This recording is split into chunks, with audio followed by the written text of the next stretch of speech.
سب سے پہلے آپ تمام دیکھنے اور سننے والوں کا السلام علیکم۔ میں امید کرتا ہوں کہ آپ تمام لوگ خیر خیریت سے ہوں گے۔ کچھ ٹائم پہلے میں نے انجینئر محمد علی مرزا کے حوالے سے ویڈیوز اپلوڈ کی تھی۔ ان ویڈیوز کے اندر میں نے آپ لوگوں کو یہ بھی دکھایا تھا کہ کون کون سا فرقہ ہے یا کون کون سا مفتی اور عالم ہے جو کہ انجینئر محمد علی مرزا کو گستاخ سمجھتا ہے، اور کس کس کی یہ پوری کوشش ہے کہ 295 سے اس کا کام تمام کر دے اور انجینئر محمد علی مرزا گستاخی کے طور پہ اس پوری دنیا میں مشہور ہو جائے تا قیامت تک۔ اب ہم نے دیکھنا یہ ہے آج کی ویڈیو میں کہ انجینئر محمد علی مرزا نے جو گستاخی کی ہے ان کے علاوہ اور کس کس مفتی نے، کس کس عالم نے یا کس کس فرقے کے مفتی نے آپ علیہ السلام کو اس ایک لفظ کا حوالہ دے کر انجینئر محمد علی مرزا کی گستاخی بتائی ہے۔ تو بنا وقت ضائع کیے آج کی ویڈیو کا پروپر سٹارٹ کرتے ہیں۔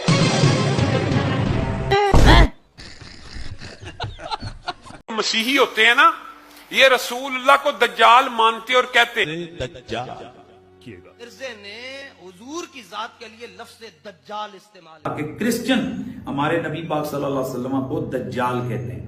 بعد ازاں کیا تحقیق کے نام پر حوالہ دینا گستاخی ہے؟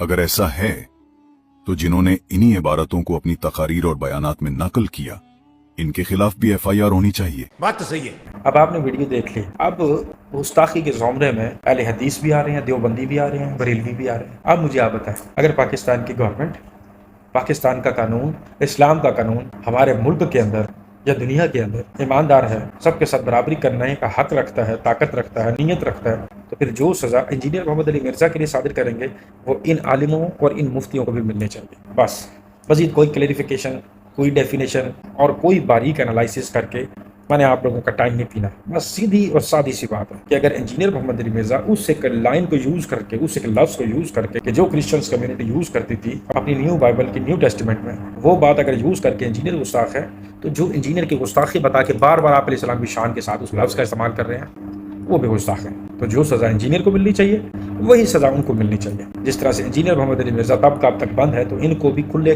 عام اس طرح گھومنے پھرنے کی کوئی اجازت نہیں، ان کو بھی فوری طور پہ بند کیا جائے، ان کے خلاف ایکشن لیا جائے، اور یہ اس تمام عوام کی اپیل ہے۔ میری تو شناخت یہی ہے، اعلیٰ حضرت امام اہل سنت رحمۃ اللہ علیہ کا ذکر خیر کسی کے سامنے کیا جائے، خوشی کا اظہار کرے، سمجھو ساڈا بندہ ہے۔ تو میں تو آپ کو یہی مشورہ دوں گا، امام اہل سنت رحمۃ اللہ علیہ کی تعلیمات، ان کے فتاوا پر آنکھیں بند رکھنا، ورنہ وہ ٹھوکر کھائیں گے کہ کہیں کے نہیں رہیں گے۔ اعلیٰ حضرت کا فتاوا اگر کوئی پڑھے نا، میں سمجھتا ہوں کہ اعلیٰ حضرت رحمۃ اللہ علیہ کی علمیت کا لوہا مان لے، خدا کی قسم وہ علم کے دریا بہے ہیں ان فتاوا رضویہ شریف میں۔ اس کو کھول کے دیکھیں تو اس میں کیا خزانہ ہے، اور یہ پہچان ہے ہماری کہ جو اعلیٰ حضرت رحمۃ اللہ علیہ کا ہم ذکر خیر کریں تو جس کا چہرہ بشاشت چہرے پر نظر آئے، چہرہ کھل اٹھے خوشی سے، بس وہ اپنا ہے۔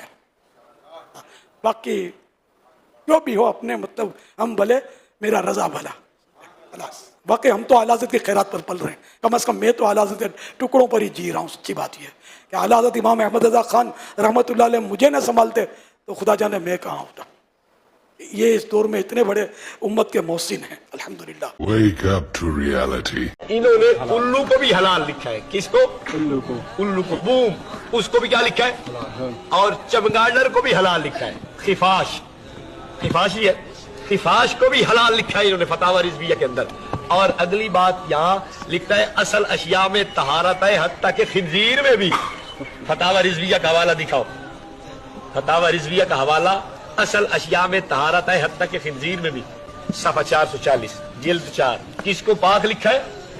حتیٰ کہتا ہے خنزیر بھی پاک ہے، اس لیے کہ خنزیر بنتا ہے منی سے، منی بنتی ہے خون سے، خون بنتا ہے غذا سے، غذا بنتی ہے عناصر اربع سے، عناصر اربع بھی پاک ہے، غذا بھی پاک ہے، خون بھی پاک ہے، منی بھی پاک ہے، اور خنزیر بھی پاک ہے۔ ہم نے کہا دیکھو غیر مقلدوں کو ہم روکتے تھے کہ وہ منی کو پاک کرتے، پاک سمجھتے ہیں، اور لامقولو تم تو ان سے بھی آگے نکل گئے، وہ تو انسان کی منی کو ناپاک نہیں کہتے، پاک کہتے ہیں، تم تو خنزیر کی منی کو بھی پاک لکھتے ہیں۔ یہ فتاوی رضویہ کا حال ہے۔ اعلیٰ حضرت کا فتاوا اگر کوئی پڑھے نا، میں سمجھتا ہوں کہ اعلیٰ حضرت رحمۃ اللہ علیہ کی علمیت کا لوہا مان لے۔ ہاں جی، تو اب آپ کو سمجھ میں آئی کہ الیاس قادری بار بار کیوں کہتا ہے کہ اعلیٰ حضرت پہ ہماری آنکھیں بند ہیں۔ یہ لوگ قرآن مجید سے زیادہ فتاوی رضویہ اور اپنی یہ جتنی یہ کشف المعجوب یا کہانیوں کی جو ڈسکوریز کی کتابیں ہیں نا، ان کو زیادہ معتبر سمجھتے ہیں، اور اپنے ہر بچے کو، اپنے ہر بریلوی کو، ہر قبر چٹو کو ان کی کوشش ہوتی ہے کہ یہ وہی کتاب پیش کریں۔ تبھی تو الیاس قادری